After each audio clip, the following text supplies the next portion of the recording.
guys. We're back on season 2, episode 1 on GoTimeMedia. I want y'all to take 5 seconds and click the subscribe button on my YouTube at GoTimeMedia. I want to give a big thanks to my guest, Raven James, for pinning down the ball and coming on my GoTimeMedia podcast today.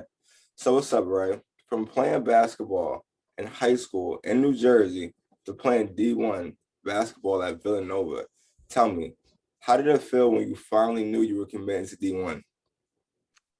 It was a crazy feeling, really. I'm from Maryland, and I played basketball in high school at Paula Six in Virginia, and I committed early. I've been playing for a long time, so I played up, and I was involved in the recruitment process at an early age since like 6th grade. So I made that commitment, and I think it was sophomore year verbally, Did you say and then 6th grade? yeah, 6th grade. 6th grade, you knew you wanted to go to Villanova. Nah, I didn't know I wanted to go to Villanova in 6th grade, but that's when I started going on visits and things like that. I had a few offers. And then around 8th grade was when I started getting looks from Nova. And so I've known that whole community for a really long time. And then sophomore year, I made my final commitment, and Nova was like one of the first to reach out. So they always kept in contact with me. I was kept in contact with them, and I just built a relationship. And then I committed sophomore year verbally, and then went on to sign there my senior year. So it was a surreal feeling, but I was just, really confident in my decision, and I'm glad I went there. When did you start playing basketball? How old were you? Like 6, I believe, playing with the guys, a little rec league, things like that. And then AAU started at like 9. I started playing up when I was on the 9U team when I was like 7. So I played like 9U for like 3 years, like for like a long time. But I was involved in the AAU circuit for a really long time, and then I went on to play EYBL with Team Takeover, and my dad's Ron James, so he runs the women's side. Oh, that's lit. Yeah. You had a little foot in the door already. Right. All right, going back to your recent previous season, you scored a high career of 20 points in the Big East tournament first round win against Xavier, going 6 for 7 from the 3-point line. Tell me, what was going through your head as the game was going on? No, I mean, I know I just didn't want our season to end right there, and we had Xavier outmatched, and in that game, things weren't just going our way, and I'm not a primary scorer, like I'm a pass first point guard, and they were leaving me open, so my coaches were encouraging me to take that shot. So I mean, I just had confidence in myself to knock it down when it counted, and that's kind of how I've always carried myself. I've never been a selfish player, like worried about points or anything like that. But in that moment in time, my teammates relied on me, so I had to step up to the plate. Yeah, I know. Like, points don't matter if you don't get that win. Right. Nothing matters if you don't go home with that win. Right. Nobody's gonna talk about that if you don't got the win to back it up. Speaking of Villanova, your first year there, you were redshirted. Second year, you only played 22 games, and this year you started all 31. Will you be starting next year? Actually, this is my last year, so I was a redshirt senior this year, and due to COVID, we got an extra year, but so I'm still figuring out what's next for me. But as of right now, I started last year, started this year, but that freshman year, it was rough for me, but my coaches back then were they relied heavily on their seniors and things like that. So you really had to learn and work to get your spot. And eventually I did that. So, but yeah, it felt really good to finally get that starting position. I think my redshirt junior year, and it was great to lead my team. Who do you think is going to win the last Final Four? I mean, Man. I was watching it yesterday, but I was not expecting UConn to lose, man. We had to deal with them twice this year. So I mean, they're a great team, and so is Arizona. Like, they stepped up to the plate. So I think I don't know. You watched that South Carolina game? I did. That's heartbreaking. You never want to see It that. was. It was. It No, was. I But that want was a good game Arizona. though. Like that was a good game. Yeah, it was a great game. I love seeing that, and especially like right now when women's sports is being watched like at its height. Like, you know, but I'll be honest, I, I love watching women basketball. Like I don't know. I appreciate They it. be shooting more than the men. Like Right, their form's better. They do a little less. Like I don't know them. Something like I feel like college basketball to me is more exciting. Like March Madness especially is more exciting than the NBA.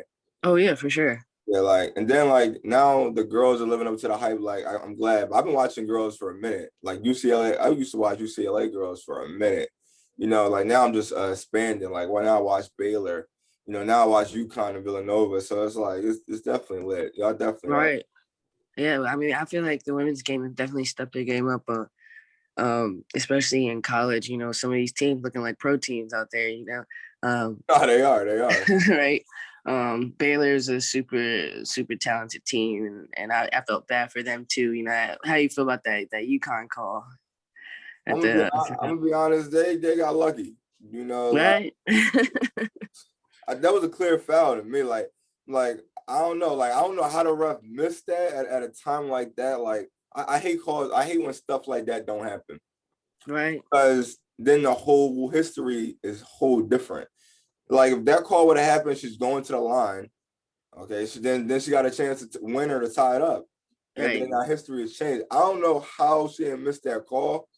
Like I watched. The funny thing is, like if you watch, there's two referees they didn't even move. both of them sides. And I'm thinking, I'm like the first of all, whoever drawed that play, like shout out to that coach. She's smart. She didn't settle for the Right, play. She said, I'm gonna drive in, I'm gonna get the foul. She gave it to her strongest guard to drive it in, and they didn't call the foul. Like it sucks. I yeah, can't. I want to say the thanks to LeBron James for like, sharing that because that's something that got to get addressed. Like right. I don't know how that didn't get called. I mean, what would you do if that happened to you and it didn't get called? Like we I got mean, riot. I don't know. That's I like kudos to her because that's heartbreaking right there for me, especially when in the back of your mind like which way the game is going, right? And so that was the game right there. And so I mean, in that situation, I just have to say to myself like it's not over. Like the clock, there's still time on the clock. And that's what I think about every game. Like the game's not over until the clock's done. And it's really like that in March Madness. I'm gonna tell you what I think. South Carolina. I'm not saying they thought it was over, but it was only like 31 seconds left. They've been winning the whole game. It's 31 seconds left. They're down by one, and the other team, I can't think of the name right now, just hits a shot like 20 seconds left. Oh, Sanford. Yeah, they just don't get it back. Like they get to steal, they play defense, and they don't get it back. And like it's like I tell people, like with March Madness, men, women, you do not know what's going to happen. Like, Right. like teams upset other teams, and that's what I like buzzer beaters. Like I love it all. Like, but that was Right. crazy. That call was crazy. That game was crazy. Women basketball is definitely it's going to be a top contender like in the next 4 or 5 years for sure. Right. And there's actually a game we play in St. John's. I think it was last year. It was like it was like 5 seconds left, and like I didn't have no option. I drove, and I thought I got fouled, but I fell with the ball, but I was still dribbling. Kicked it out to my teammate Madison Seegers. She hit it at the buzzer, and then we went to overtime. So it's like things like that. Like anybody else could be like, I fell. Like where's the call? Or got mad or traveled with the ball, but like. Kudos to these players like playing through these refs and not letting the refs determine the game. How's college ball with like COVID? Oh man, it was rough. It's rough because when you end up to a flow of a schedule and things like that, and it was a lot of like for me, it's a lot of like low key anxiety just because it's all out of your control. Um, we had like three COVID pauses. I actually had it, and one time I didn't have any symptoms, so I'm like all good. But um, I had it before we were supposed to go on one of our last trips, and then it got paused for 10 days. You had to be in hotels for 10 days. Like quarantine was rough, isolation, things like that. But I'm super proud of my team for getting through it and having the success that we had this year. Can you still practice, or you just had to like wait in the hotel? No, we couldn't practice. For the first few days we couldn't practice, and then we could do like individual stuff. Um, at home, I wasn't not allowed to leave my room, so but I was yeah, I'd have like what they say yard time, like it's Jill or something. Yard time, I could run outside, but the most important thing was staying in shape, and I felt like we all did that. Yeah, that's an important thing because I'm looking at that court, and that court is huge. Oh yeah.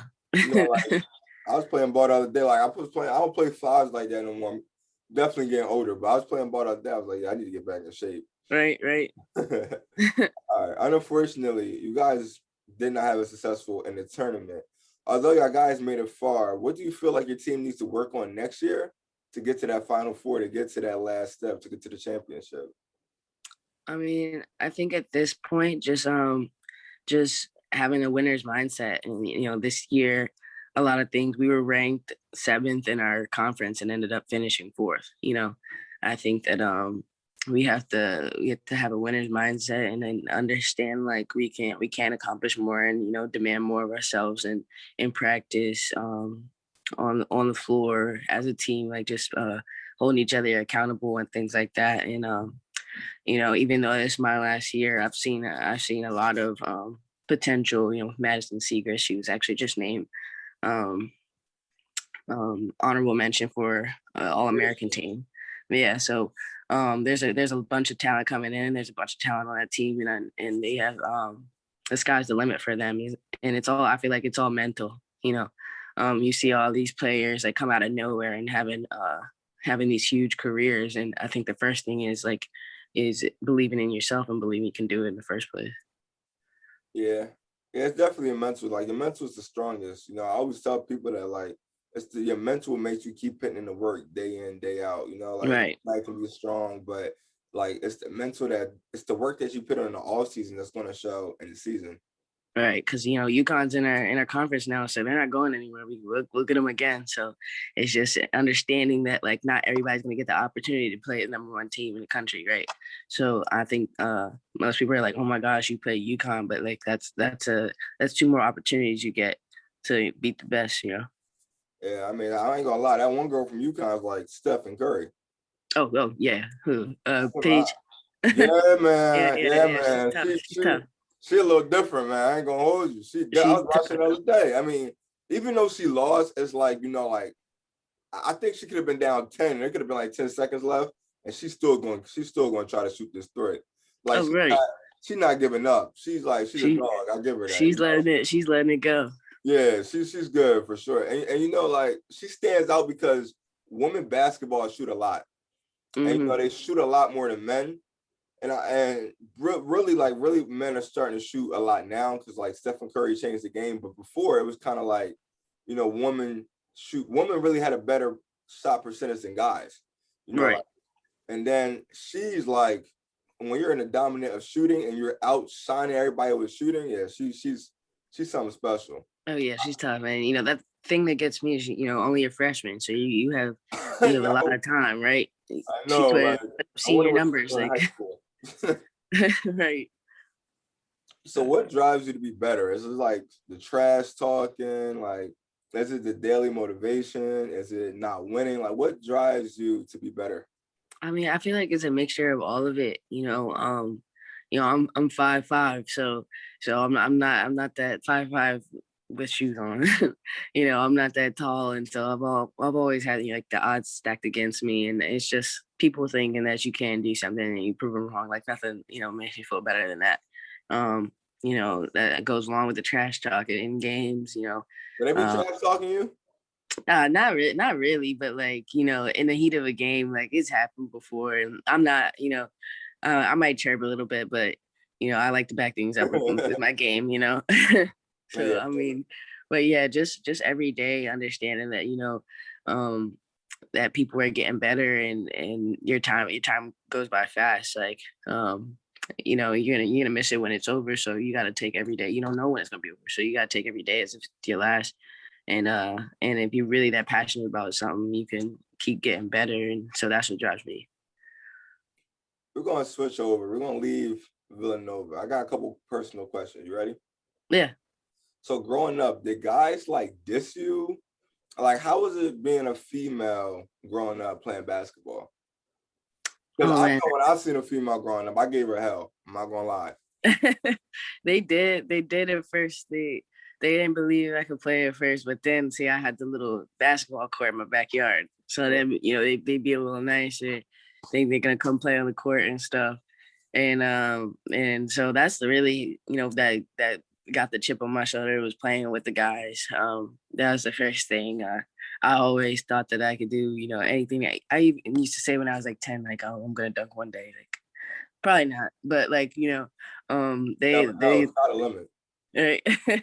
But no, they're the ones that push me to get that chip on my shoulder. And and it was never anything like super mean or crazy, but the guys definitely gave me that edge. Yeah. What about dunking though? Like, do girls dunk like that in college? No, but this year is probably the most I've seen I've seen a of couple. girls dunking and stuff. I've seen at least like 10 clips of different girls dunking. I know there's a girl going into UConn. Actually, she committed to UConn, but she's only 16. She's dunking already. And I know Sedona Prince from Oregon can dunk. I saw a video of her the other day. And then you got that girl in Stanford with the goggles. She can dunk. I did see her. Yeah. And they don't even like, they're not like crazy tall either. It's all about athleticism and getting that vert up. Yeah, that's like something you gotta like work on daily. Honestly, it's good to have it in your package. Oh, for sure. Easy. I It's think easy. Especially when you're a woman, like it's easy to make top 10 sports center when you about to dunk on somebody. right. It really does elevate the game, but it's so exciting to see when I see other players and breaking that standard. So growing up, did you idolize WNBA or NBA? I'm not gonna lie, I idolize the NBA just because like I really started from playing on video games and stuff, and so I saw a lot of Allen Iverson. He was my idol, and then and Kobe. You know, You saying that they're, because of the jersey? yeah. I actually got a tattoo of his Mamba symbol on my knee since he passed. But those two are probably the most I idolize the most. So Kobe's number 824, AI was 3, and you wear number 10 at Nova. Yeah. Tell me what's up with that. So 10 was I was in my dad's basement when I was younger, and I saw his jersey. He played at Lincoln. Not like a huge school or anything, but he's super passionate about basketball too, and he got me playing. He was my coach in during AAU too. So I was like, I need to pick a number, but I don't want to like be a copycat and do like 3 or like be like Kobe. Like everybody's gonna do that. So I was just like, let me just get my dad's number. So I got 10. That's hot. That's Yeah, hot. And I feel like Kobe and AI, they're definitely people to idolize, especially from a guard. Like nobody footwork is like Kobe, well, other than Michael, but nobody's footwork is like Kobe. And I don't got nobody handles is like AI, like people for say sure. Kyrie's up there, but I don't know if Kyrie's up there. Like AI crossed over the best of the best. Right. He gotta get that dog in him. I need to see more from Kyrie. Yeah. I need a win. Once he Right. win, then we can talk. Yeah. All right, comparing the WNBA to the NBA, it's overall kind of a bad comparison. Like the minimum contract for an average NBA player is 2 million, and the max contract for a WNBA player is 300 to 200,000. Like as a woman, how does that make you feel? And like what needs to happen to change? Honestly, it's frustrating just because of the demand on your body. And what they're asking for. We understand, like, we're both basically doing the same things, and then you see people underperforming. That's what makes me the most mad when I see the NBA underperform. And they just BSing and stuff, and they're getting paid to do that. And I see in the WNBA, like, these women are putting their hearts on the line, like they're giving it everything they got every day. One of my good friends, Kyla Charles, who plays for Connecticut Sun, she takes no breaks, like no breaks at all. She's here in America playing, and then in her off season she's in Israel. So she's got to do what she got to do to make that money, and she loves the game. So it's just like it's kind of frustrating seeing that gap. That's and it's not even close. No, I it's not even understand. like it's like here and here. It's like a big gap. Right. And you're right. Like there's a lot of NBA players, and I'm not dogging the NBA, but there's a lot of NBA players that take rest. You know what I'm Oh saying? yeah. There's a lot of NBA that take vacations, and it's kind of like how, like when these girls are playing every game and they're not even getting half your salary, it's kind of mind blowing. Like some NBA players can take it for granted, you know. Right. But like moving forward down the line, do you see it changing? Like I feel like it's getting addressed now more than ever. Yeah, I really do see it changing, and as long as women keep elevating their game and bringing more to the game and make people, want to watch, make people, um, like respect their game, then they'll have no choice. It'll be, it's all about, it's all about popular demand, and I feel like a lot of people are starting to pay more attention to women's sports, and once they can get those views up, the owners and things like that will have no choice but to give them what they're asking for and give them that respect. So again, like it's one of those things where you have to make it do what you can, like don't do what's out of your control. We can't just snap our fingers and be like, hey, we want more money, but what we can do is keep getting better and keep elevating the game. Yeah, I wish we could snap our fingers and say that. Right. I do that right now. Yo, what about college ball getting paid? Like, do you feel like that's something that should happen? Yeah, I think so. Just because I mean, even especially on both sides, men and women. Just because it's like a job, and that's what it feels like sometimes. And we love a job, but like it's tiring, especially during these COVID years and things like that. um it's taxing on your body and it's taxing on your mind. I feel like we should have some more leniency in that respect. As long as we like don't abuse it or anything like that, I don't see why it'd be an issue. But Yeah, we have. I mean, I definitely agree because like you can get hurt in college real quick. oh yeah, So yeah, I definitely agree on that. for sure. So you got a little sister. You got two, right? Yeah. Do they play basketball? Yeah, my the middle sister, Jayla James, she plays at Michigan State, and then my youngest sister's 14. She go to Bishop McNamara in Maryland. Another sister that played basketball at college too? Yeah, yeah, yeah. That's crazy. Your pop about to be LeVar Ball for real. Right. um, do y'all play against each other? Me and Jayla used to when we were younger. It used to get pretty heated.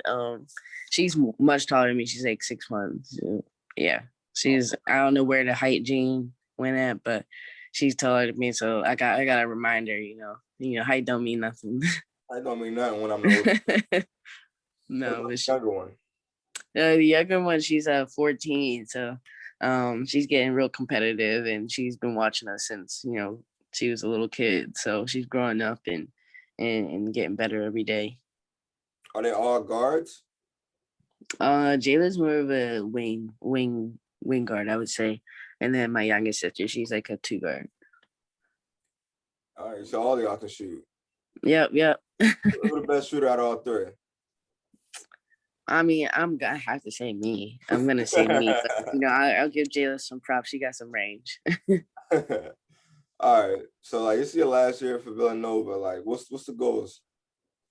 This actually was my last year. This past year. Are you about to graduate?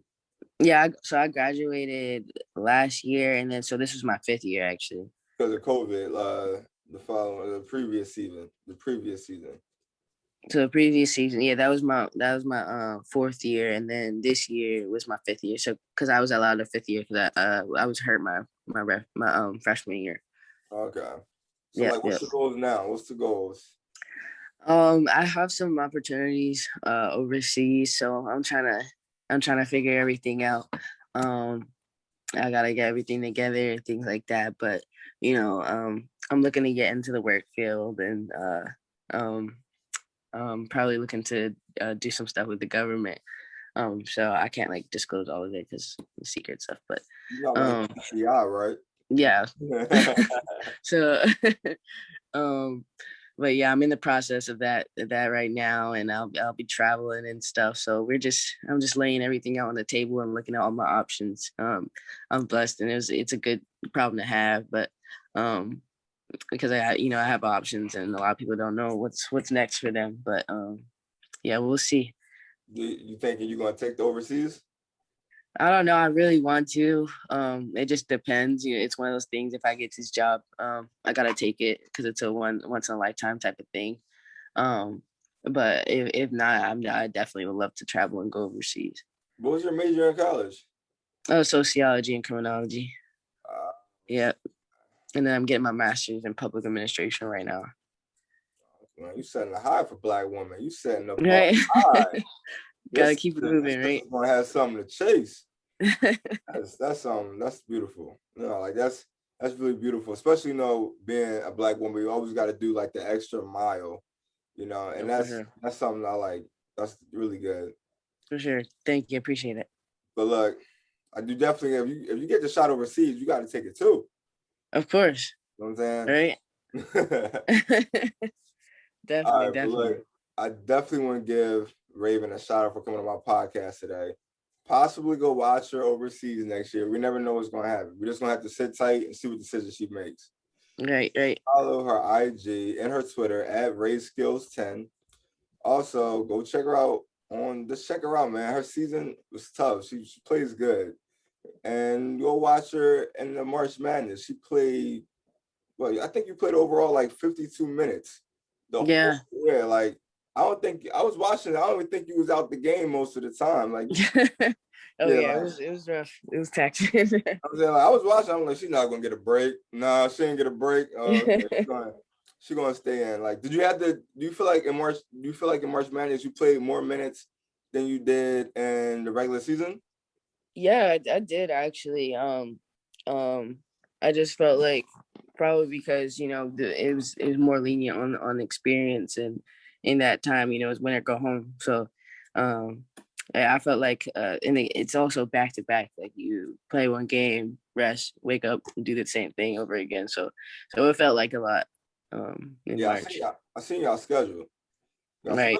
I'm gonna be honest, the first game I started watching was when y'all played Ryder. Y'all beat the brakes off of Ryder. Oh yeah, I remember Ryder. Badly. Like, is it gonna be fans next year or no? I don't know. I hope so. But I'm not sure. Yeah, I hope so. Yeah, y'all beat Ryder pretty. Y'all actually was like on a 7-game winning streak. Yeah, and then y'all was winning for a minute. Broke it at I think it was UConn. So that was I say that's not bad. Like, it wasn't a blowout. That was a close game. Yeah. So it wasn't bad, but yep. This is definitely a wrap for season 2, episode 1. This video will definitely be posted on my YouTube at GoTimeMedia. Go subscribe, leave a comment, let me know what y'all think. I'm Deontay with GoTimeMedia, and this is a wrap. Appreciate it. Villanova has it down by 1. Raven James for the lead. To build at Villanova. Raven James. What a big time shot for James.